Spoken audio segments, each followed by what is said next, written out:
sholat itu adalah perintah yang ada waktunya, ya. Ada waktunya, dijelaskan secara jelas waktunya. Hadis yang diriwayatkan oleh Imam Muslim, ya.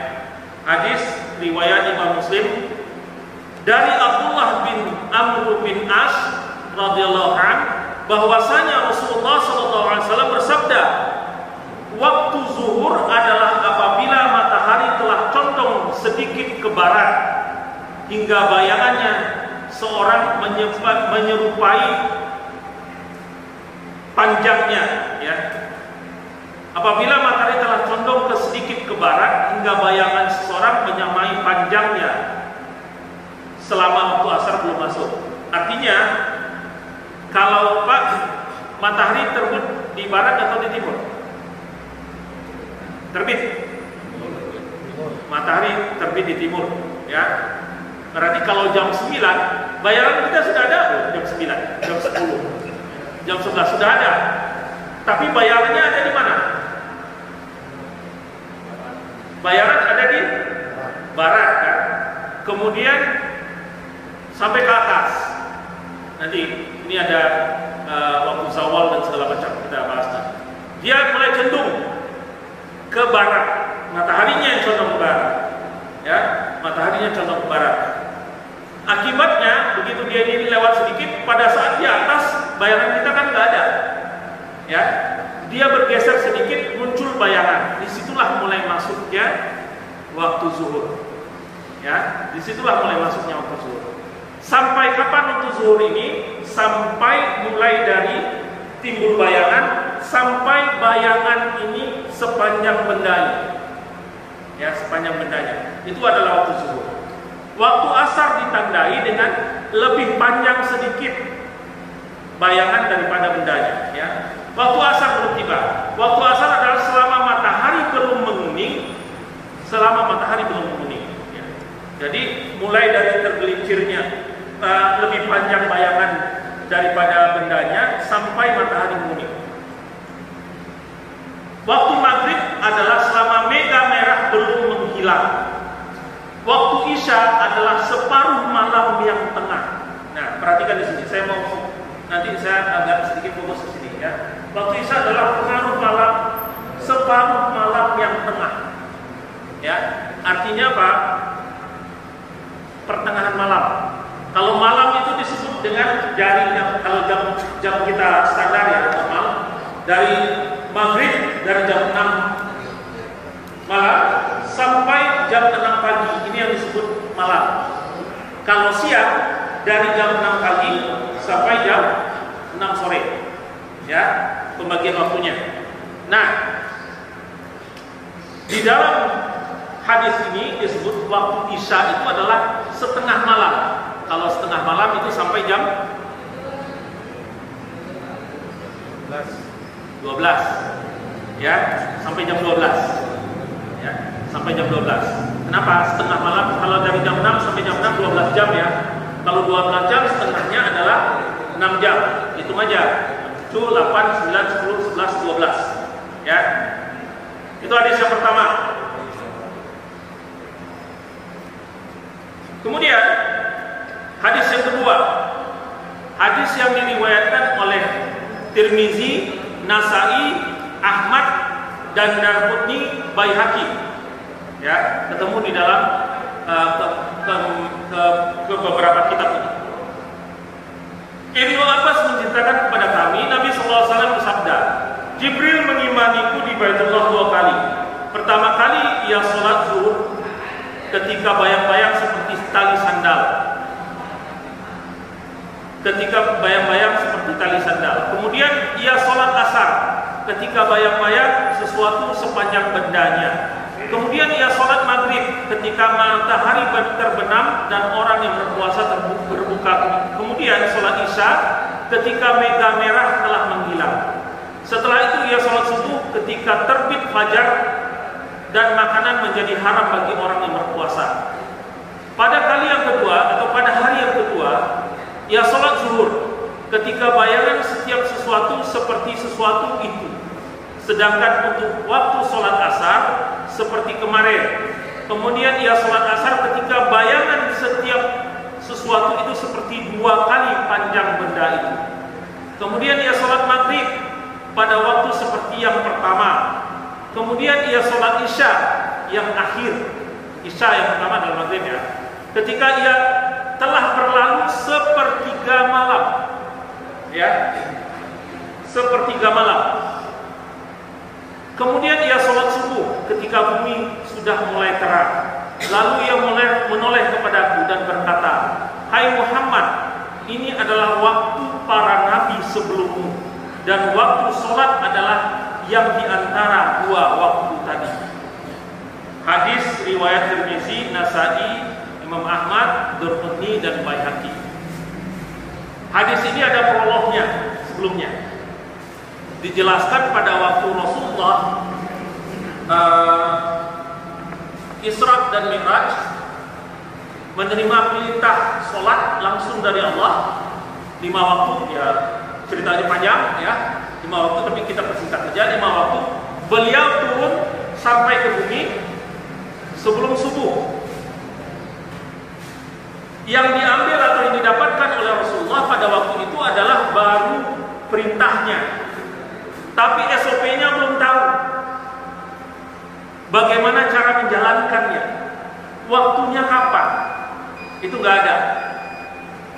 Barulah setelah sholat zuhur mulai datang Jibril memberitahukan. Jadi pada besok paginya atau pada besok siangnya mulai datang malaikat Jibril sholat bersama Rasulullah mengimami 2 hari berturut-turut, ya, 2 hari berturut-turut. Inilah yang diceritakan di dalam hadis riwayat Tirmizi, ya, 2 hari berturut-turut. Hari pertama dilakukan awal waktu, hari kedua dilakukan akhir waktu.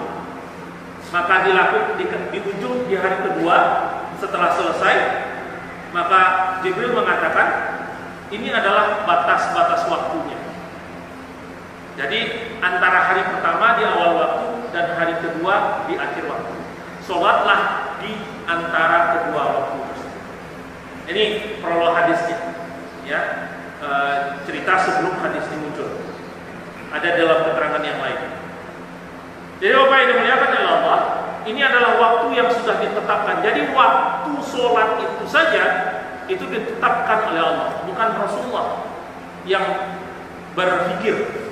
Bahkan Rasulullah dalam keterangan, dalam riwayatnya, setelah beliau Isra dan Mi'raj, kebingungan bagaimana cara sholat, sehingga sholat subuh pada waktu itu belum dilakukan. Kenapa? Karena SOP-nya belum ada dari Allah. Baru turun SOP dari Allah itu pada waktu zuhur, ya, pada waktu zuhur. Nah, ini tentang waktu sholat. Nah, yang ingin saya sedikit concern, yang lain-lainnya saya pikir bapak-bapak sudah tahu lah, ya. Saya sedikit concern pada waktu sholat isya. Hadis yang pertama tadi, ya, sholat isya itu adalah separuh malam, ya, batasnya, ya, jam 12. Hadis yang kedua, sepertiga malam. Kalau sepertiga malam itu artinya apa? 12 jam dibagi 3, ya kan? 4 jam. Jam 7, jam 8, jam 9, jam 10. Inilah batas waktu sholat isya. Nah lo, banyak nggak yang waktu sholat jam 11?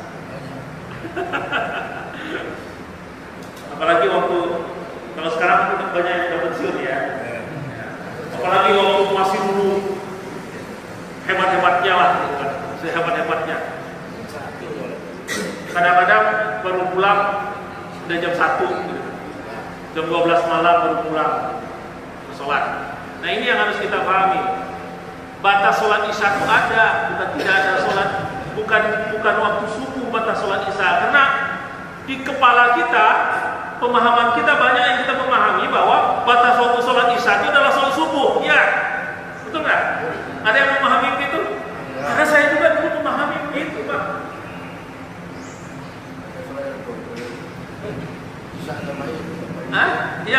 saya juga dulu memahami begitu. Selama belum subuh masih ada lah. Jadi begitu pulang kantor badan capek, ntar dulu lah, istirahat dulu setengah jam. Tahu-tahu bangun udah dekat-dekat mau subuh. Buru-buru mau sholat isya. Ya sebelum azan subuh. Sebelum azan subuh boleh? Enggak begitu. Batas waktunya sudah ada. Nah ini yang mau saya concern di sini. Kalau yang lain-lain Bapak udah tahu lah. Enggak perlu saya ulang-ulang lagi ya. Batas sholat zuhur, batas sholat asar, batas sholat maghrib. Sholat isya ini yang kita sering lalai. Ya. Batas sholat isya yang kita sering lalai. Kita beranggapan bahwa sholat isya itu batasnya adalah sampai sebelum subuh. Hadisnya tidak begitu. Hadisnya memang ada perbedaan ya. Hadis yang pertama itu menyebutkan setengah malam. Hadis yang kedua menyebutkan sampai sepertiga malam. Kalau setengah malam, kalau ini jam Indonesia ya kita pakai ya. Kita pakai jam Indonesia aja ya. Kalau setengah malam itu artinya jam 12. Kalau sepertiga malam itu artinya jam 10. Nah, terserahlah, pokoknya Bapak ambil satu pendapat yang Bapak yakini. Mau sampai jam 10 boleh, mau pakai sampai jam 11, monggo 12, monggo silakan. Tapi jangan lewat dari itu. Jangan satu, nggak ada sampai jam 1 nggak ada. Tahajud itu jatahnya sepertiga malam terakhir. Jadi kan malam-malam di dalam Islam itu dibagi 3. Sepertiga malam pertama, sepertiga malam kedua, sepertiga malam ketiga. Ya. Sepertiga malam yang pertama itu adalah waktu sholat isya. Itu sebabnya Rasulullah itu nggak pernah tidur tengah malam, nggak pernah. Rasulullah itu tidur melakukan sholatnya, tidurnya itu adalah di sepertiga malam yang kedua. Selesai sholat isya, beliau tidur. Bangun-bangun nanti sepertiga malam terakhir. Sepertiga malam terakhir itu jam berapa? Jam 2. Jadi beliau tidur adalah di pertengahan sepertiga yang kedua. Itu sebabnya kita umat Islam disuruh untuk tidur. Kalau bisa sebelum jam 10. Ya, kenapa? Jam 10 itu adalah sudah masuk kepada sepertiga yang kedua. Itu adalah waktu untuk istirahat. Setelah selesai sholat isya, tidurlah. Kalau sekarang kan sudah bebas ya Pak ya? Sudah bebas, nggak ada alasan lagi, sudah bebas gitu. Sebenarnya ya yang kerja juga kalau memahami hadis ini, ya dia akan berusaha untuk melakukan sholat itu sebelum jam 10. Ya, kalau perlu berhenti sebentar di Cibubur atau berhenti di mana kan kalau bawa mobil ya, bawa mobil sendiri. Sekarang stasiun kereta kan sudah setiap stasiun kereta ada tempat sholat. Lakukanlah. Jadi sebenarnya nggak ada alasan. Baik. Ini tentang waktu sholat, ya.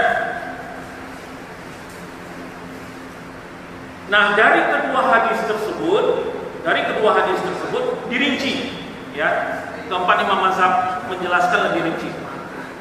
Waktu zuhur, 4 imam mazhab, awal waktu zuhur adalah ketika matahari telah tergelincir dan tidak boleh sebelum matahari tergelincir.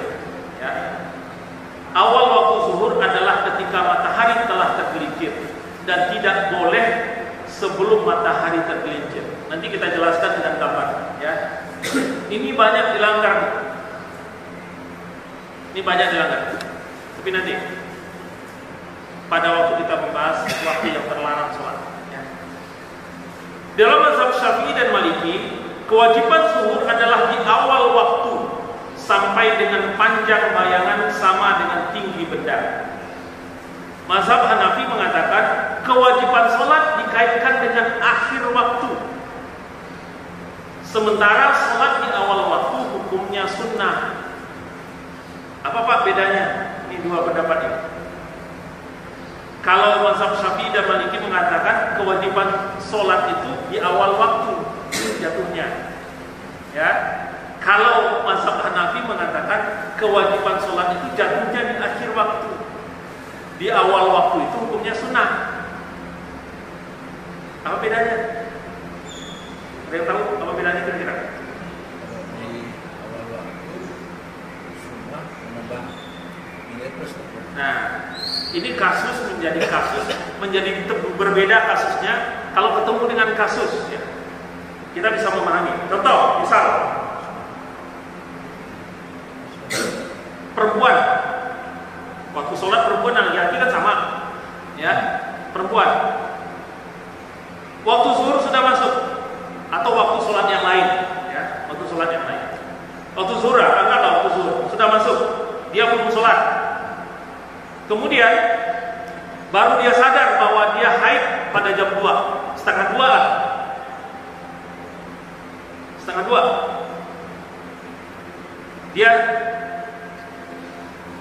Dia kebetulan haid. Orang haid kan gak ada kewajiban untuk sholat kan? Tidak membayar sholatnya, tidak memotong sholatnya. Orang yang haid atau nifas, ya.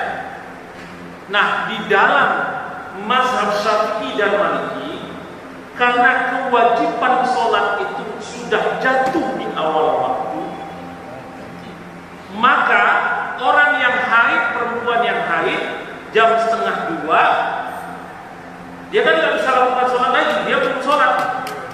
Dia mau sholat, dia lihat, dia ternyata haid. Maka di dalam mazhab Syafi'i dan Maliki, karena jatuhnya kewajiban sholat itu adalah di awal waktu, maka dia punya hutang. Dia setelah selesai bersih haidnya, dia harus foto nih sholat yang tertinggal ini, yang terpotong ini.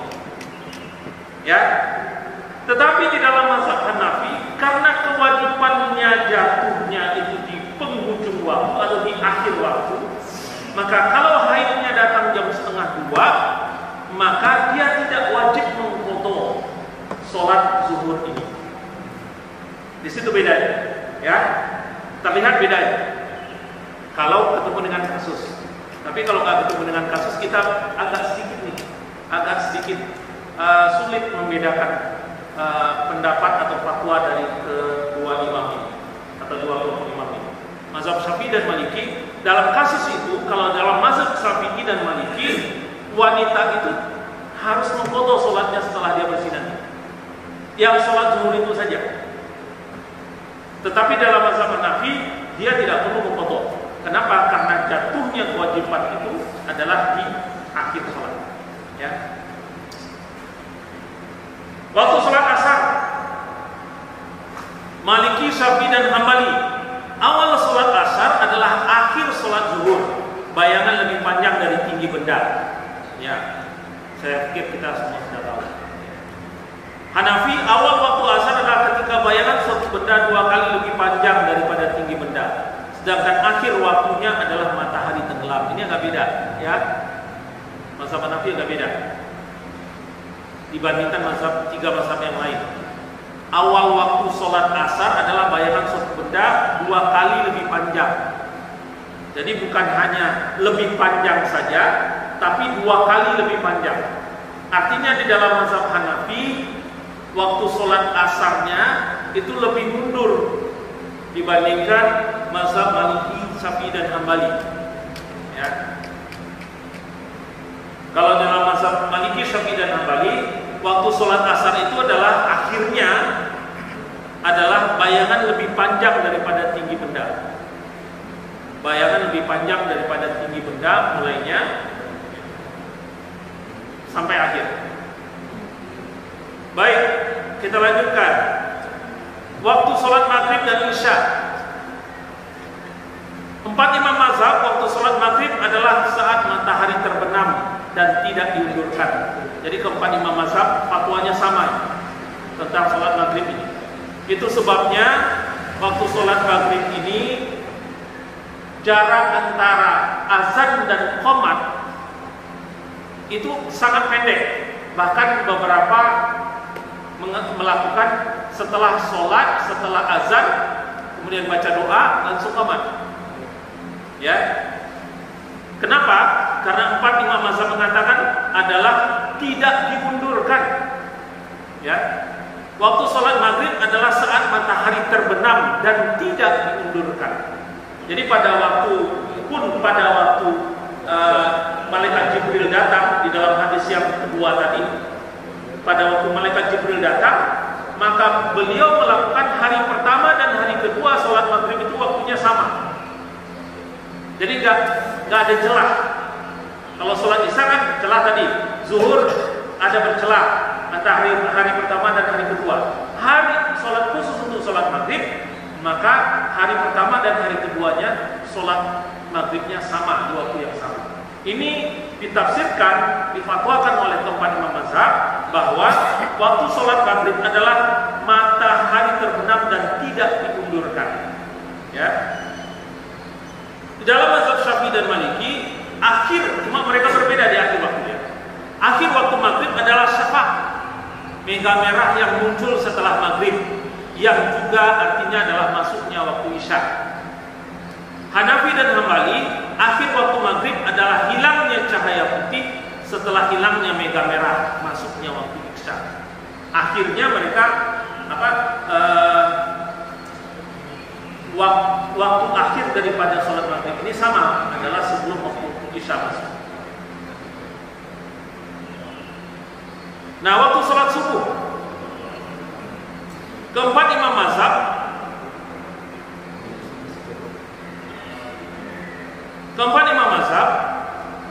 awal waktu subuh adalah terbitnya fajar kedua, fajar shadiq, sedangkan akhir waktunya adalah ketika hari sudah terang, matahari sudah terbit. Ya, awal waktu subuh adalah terbitnya fajar kedua, sedangkan akhir waktunya adalah hari sudah terang, matahari sudah terbit. Keempat imam mazhab sama pendapatnya tentang waktu subuh. Ya, sama pendapatnya, nggak berbeda, fatwanya sama. Cuma mereka sedikit berbeda dalam beberapa hal. Di dalam mazhab Maliki, Syafi'i dan sebagian Hambali, sebaiknya sholat subuh dilakukan ketika hari masih gelap. Ya. Di dalam mazhab Hanafi, sebaiknya sholat subuh dilakukan pada waktu antara gelap dan terang. Ya. Antara gelap dan terang. Di dalam mazhab Hambali, jika dilakukan berjamaah, sebaiknya dilakukan saat masih dalam keadaan gelap. Ya. Dulu seingat saya pernah membahas khusus untuk waktu sholat subuh ini. Ada waktu gawas, awal berapa derajatnya ya. Tapi kita sekarang ini fokus pada pada fatwa mazhab. Ya. Ada yang Indonesia itu ngambil 20 derajat sebelum matahari terbit waktu sholat subuh. Ada yang 18, ada yang 15, paling terang itu ada 15, ya, paling terang itu ada 15. Tapi dalam fikih 4 mazhab, sebaiknya ketiga imam mazhab mengatakan sebaiknya sholat subuh dilakukan pada waktu hari masih gelap. Hanafi mengatakan sebaiknya dilakukan antara gelap dan terang, sudah mendekati terang. Masih belum terang, tetapi sudah mulai mendekati terang. Jadi Hanafi agak mundur sedikit sholat subuh, ya, agak mundur sedikit. Tetapi di dalam mazhab Hambali mengatakan, kan tadi sebagian, Hambali juga sebagiannya adalah sama seperti Hanafi, tetapi mensyaratkan kalau sholat subuhnya itu dilakukan berjamaah, maka sebaiknya dilakukan pada saat masih gelap. Ya, ini di dalam mazhab Hambali. Jadi hampir sama semua mazhab, kecuali beda sedikit Hanafi tentang waktu sholat subuh.